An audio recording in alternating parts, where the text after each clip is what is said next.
You said something there that I think is so important, which is it's not just about let's make money, let's make more money, you know? Absolutely, yeah. What is on the agenda for a lot of these family offices that are in the UAE? Is it industry? Is it employment? Like, what's the agenda? A lot of them have that willingness to have an impact, such as the way you're describing it, like creating employment, giving back. Like I started this conversation saying I'm a son of the country. Yeah. More specifically, the local family offices have that in mind. And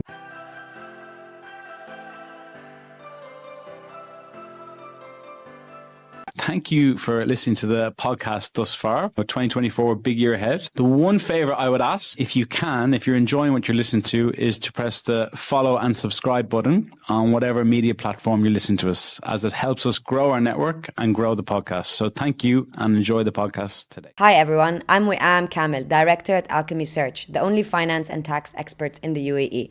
And I'm joined today by Chadi Farah.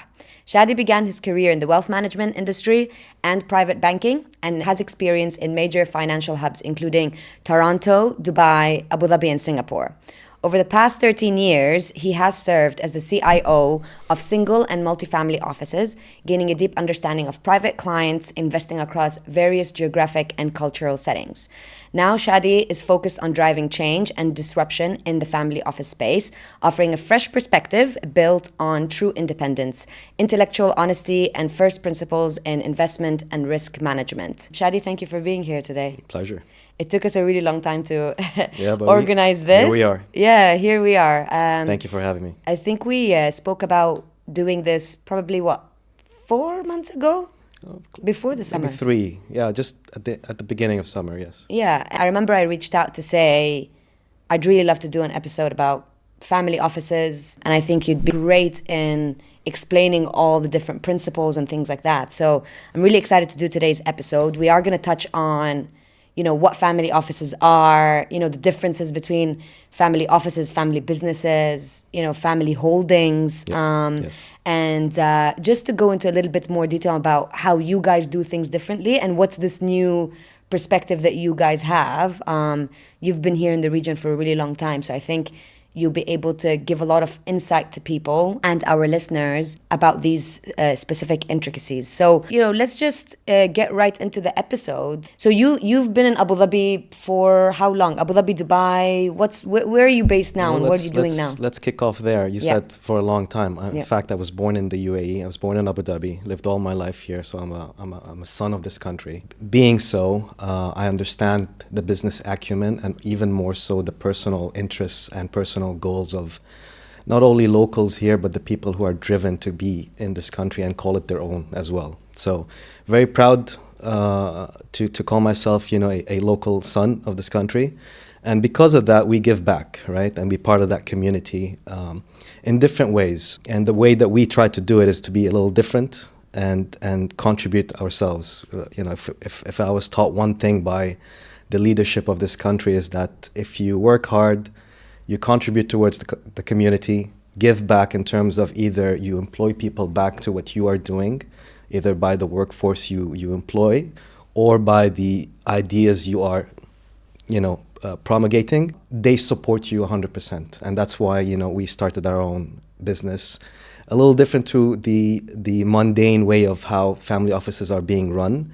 And we think we're going to be successful. So we started the GCIO, Global CIO office, a couple of years ago with that in mind. You touched on a few items that are absolutely key to us.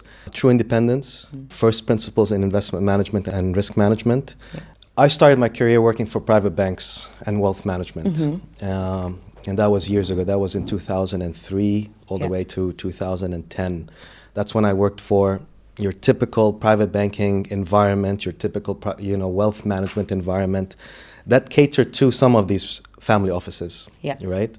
And they did it in such a way that the incentive apparatus of these organizations tend to skew one way and to the detriment of the family office itself. Yeah. So myself and my partners in the Global CIO office pulled out of that environment. Yeah. I would like to say we would never go back. Yeah. And started our new venture. It's a truly independent setup. Is it focused just in Dubai, or is it Dubai, Abu Dhabi? Are you guys focused on regional? It's regional. Yeah. We have clients in Singapore. We have clients in Hong Kong. Abu Dhabi, Dubai is our main Yeah. strong points. Saudi, Bahrain as well, and London at the moment. It's very diversified in terms of our clientele, but we offer, first principles in investment management and risk management. Yeah. Truly independent which really means that we are not attached to any private bank or any incentive-driven organization that would skew us away from our independence. And we are very conscious about costs Yeah. that go back to and what the clients are being charged. Yeah. Right? And we started this 2 years ago, and we're doing very well. Yeah. And we're creating the right kind of noise. Yeah. Maybe too much noise. Yeah. And that's where we are disrupting in our field.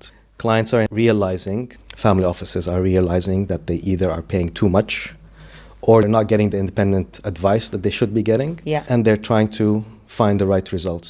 Yeah. So, look, let's just jump right into, the big buzzword here, family offices, right? So Yeah. I feel like this word gets thrown around a lot. Yeah. And I don't think that a lot of people, including myself, I would say, really understand, the differences between family office, family business, family holding, because they all have different agendas and ways of doing things. So can you give more clarity on the differences? So, if we would talk about what a family office is and how it differs from the other two businesses, I Well, guess. trying to put a definition around that Yeah. term first, and then Yeah. we can step back and see what's wrong with it.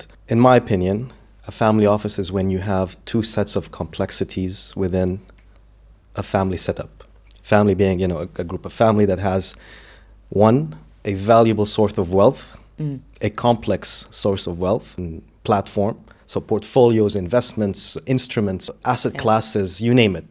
And it has a complexity to it, so it's not simple. And where the family itself, the setup, the framework is complex. And you need something like a sort of a governance framework to make it more institutionalized and professional. So when you have those two sets of complexities, that's in what my opinion is what comes together of having an objective to set up a family office. The problems lies when you step back and the family itself or the entities or the principal involved don't have one or the other and tend to focus on one. And it's not surprising where they tend to focus on the investment complexities. So they have a bunch of investments together and they just want to have a proper process to manage this set of portfolios and investment instruments, etc. And they neglect the other side. Or they might, at the very rare occasion where they have a lot of legal issues within the family structure. It's not clear who owns what. It's not clear what the estate planning is for the future. And they come and say, they come to a professional and say, we need a family office set up to institutionalize this and make everything clear. And they neglect the investment management part. So the problems lie, the objectives are not clear, and you have a focus on one of these camps, and you tend to only focus there. So when you are more investment focused, I would say they use the family office term, but it's really, these are holding companies. These are family holdings, and you tend to see a lot of them in the UAE because of all the branding and the marketing behind very, very old school Dubai names, for instance, Yeah. So We're talking about the Majid Al Futtains and the Al Tayers. absolutely. And, That came up with the rising tide of Dubai and the UAE, and they established their empires, their business empires, and they are known as family holdings. So yes, so those are the differences, and that's where the problems start, because even to the point that where the principals involved don't understand what a family office setup is. And they get it confused, and building on that foundation creates the problems. Yeah. I was sitting with someone, I think it was like 2 weeks ago. It's a family office in Abu Dhabi, right? But due to the complexities you were saying, it's a collection of families. They had like a death in the family, which complicated things even further. And then, that's creating silos or creating issues within that. and they wanted to bring everybody together to be able to be managed or governed together, right? And they were discussing, changing to a holding structure, etc. Yeah. So it can get quite complicated, and I think defining that is really important so that the differences between these things, right? If it was defined prior to the problematic event of having a death in the family, Yeah. it would be much more clear. Unfortunately, it seems like most of the times the need for professional help comes when there is a problem. And Of course. a death of a family is a big issue here as particular, and that comes to us like with a shocking effect to the family members themselves who are, the most affected. We got to do this. We estate planning. It's not focused. It's panic. There is quarrel. Yeah. There's at the time where you need a more institutional process in place so that your personal lives are not affected and you can carry on with the business side. We had some problematic family disputes in our region as well, where the businesses got affected, stopped, and were dissolved because of these issues. So it's very much a focus now because of our past. Yeah. And like, what challenges do you see apart from this particular complexity? Like, what challenges do you see within family offices often arising? And where does it come from? I'd say there are three main points that family offices face when they've come to this realization that they want to set up something professional. One has to do with our history here in the region. Its history, its cost, its strategy and communication. Let me tell you about the history a bit. It's kind of like, we don't have this pedigree of having these family office setups regionally, as let's say somewhere like Europe does, Yeah. which has not only decades, centuries maybe of families carrying on proper estate planning, proper investment management for generations and generations. That does not exist here. So that part of history means that we went from DSL to 5G. Yeah. And when you do that transition in such a Yeah. quick pace, laws of physics also apply to our industry. Something breaks, something goes wrong, right? There has to be a balance, and I have to give credit to the UAE government where they established the right kind of free zones, the licensing, the education to have, a helping hand for these families to go through. Facilitate this, yeah. Because if not, things break, things go wrong, things go awry. But even so because of that lack of history, Yeah. and because we are trying to keep pace with the new investment world, the instruments being used, the platforms, etc., we have to keep pace in such a fast way that, that is a major challenge. Yeah. Technology, having the right talent pool, having the right infrastructure and education to carry this on, that's a major thing. So that's history. I believe something around 2/3 of family offices go bust or stop being operated as family offices because of cost. So that's the second big thing. They come into the project thinking that it would cost an X amount, and then they go to having something that would go like, if you have an asset under management, AUM of a particular size, you tend to have a cost structure that is 300 to 400 basis points off that, so 3 to 4% of the AUM, which is huge. If a family owns 50 million, 100 million to 200 million, the smaller sized family offices, they tend to face challenges if that's the cost structure. Family offices that tend to have bigger AUMs might have an easier way out of that. But certain budgets have cost a very, very hindering point. And they tend to, after a year or two of operations, or trying to get to that critical mass, go bust or change their views, and surprise, surprise, they tend to be holding companies again, right? Once you get the first two right, and it's a big challenge, two big hurdles, the last hurdle you have to jump through is the family members themselves. Have to have a strategy in place and communicate it to the team. That is a big challenge. I see difficulty there, even when you have the two in the bag, the first two in the bag. The third one becomes a big challenge because, the goal of the family office is not clear. You can't just say we want to make money or preserve money. That's not enough. You have to have the right governance, you have to have the right infrastructure, the right structure, the compliance, and everybody in agreement. And that message gets relayed to Not only the management team, but the family members and everybody involved, all the stakeholders. That is the last challenge you have. If you get those three in place, checked, that's what creates a proper setup that I would call a family office. So, let's talk about that last one a little bit. What have you seen as an agenda? You said something there that I think is so important, which is it's not just about let's make money, let's make more money, No, absolutely, yeah. What is on the agenda for a lot of these family offices that are in the UAE? Is it industry? Is it employment? Like, what's the agenda? A lot of them have that willingness to have an impact, such as the way you're describing it, like creating employment, giving back.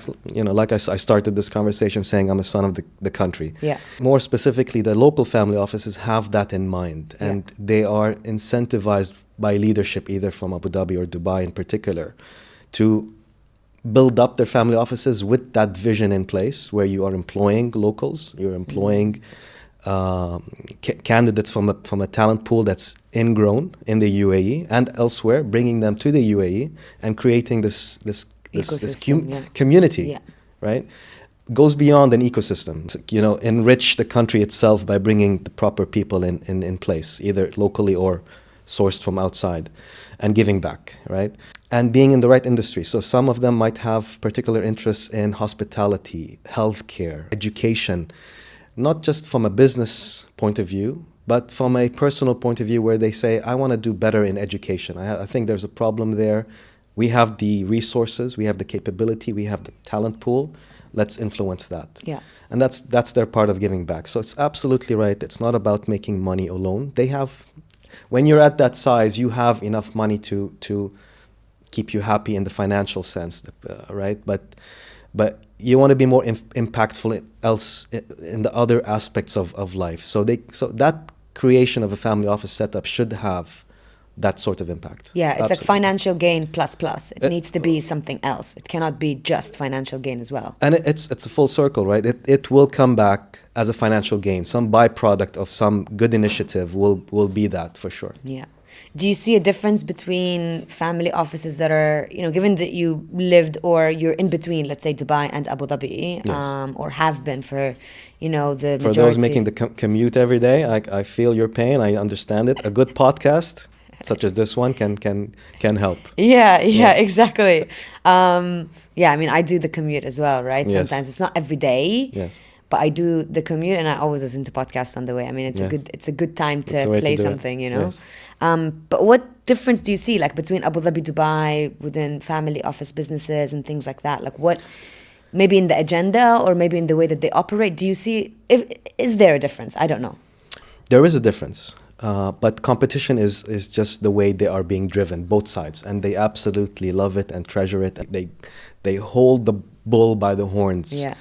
Abu Dhabi just recently starting building up this infrastructure, with the ADGM being created, and particularly licensing that will help and aid family offices setups within there. Dubai sees that, and then the competition rises all boats, in my opinion, right? So the different types of license capability for family offices to pick on different cost structures. Like I mentioned, there are different stratas of these family offices, from your 50 million, from your 100, 200, etc., and above, where you can plug and play, utilize this license for your benefit. It benefits your tax system, your tax ecosystem, your business lines that you want to attach this family office to. So those two hubs are in competition, and it's creating value as such. Sometimes, and not surprisingly, family offices have setups in both. Dubai is looked more like a place where people, a lot of the international players come and meet, greet, dine, and do business and play, right? So that ecosystem by itself creates its own value.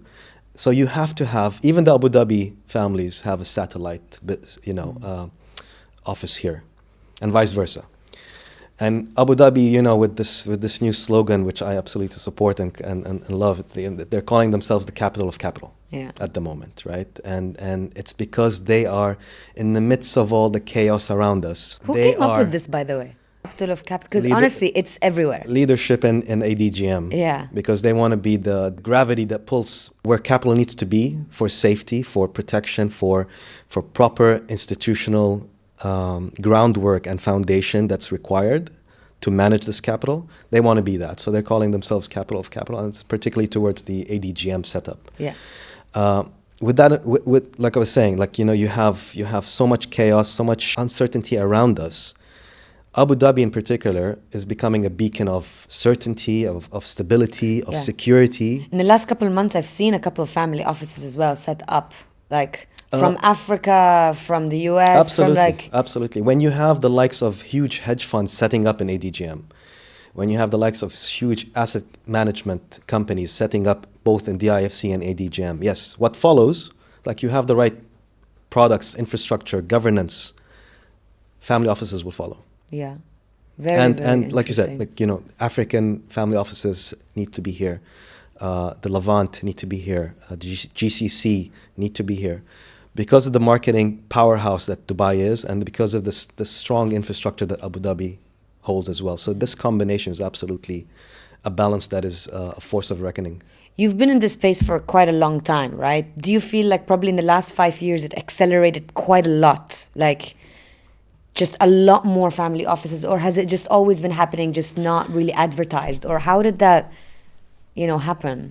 From the Abu Dhabi aspect, where it's becoming a beacon at the moment because of what's happening, Yeah. I believe it's been ramping up slowly. However, because of what our surroundings are giving us in terms of an environment outside and the need for more security and certainty inside, it's become more popular. It's become more of a highlight. The spotlight is on us, and the leadership of the country is making sure they get it right. Yeah. So we spoke a bit about the 3 challenges, I guess, that you discussed, right? You said like history, cost, and then kind of aligning on agendas, right? Once you Correct. get those Correct. people together. What do you think, is a solution to that? I mean, I don't know whether there's a solution to history except for time. I don't know. What do you think? The right policies, and I believe, again, I keep reverting to what policymakers and leadership in both Dubai and Abu Dhabi are doing. They realize the problems, which is the first step, and now they're putting things in place like the proper licenses, like the infrastructure, like the compliance infrastructure that is required with both court systems in the jurisdictions that we mentioned so much. They're doing their part. Yeah. Our part, and I'd like to think we're one of the solutions to the cost and the strategy part, is you need disruptors to come in and say there's a different way of doing it, right?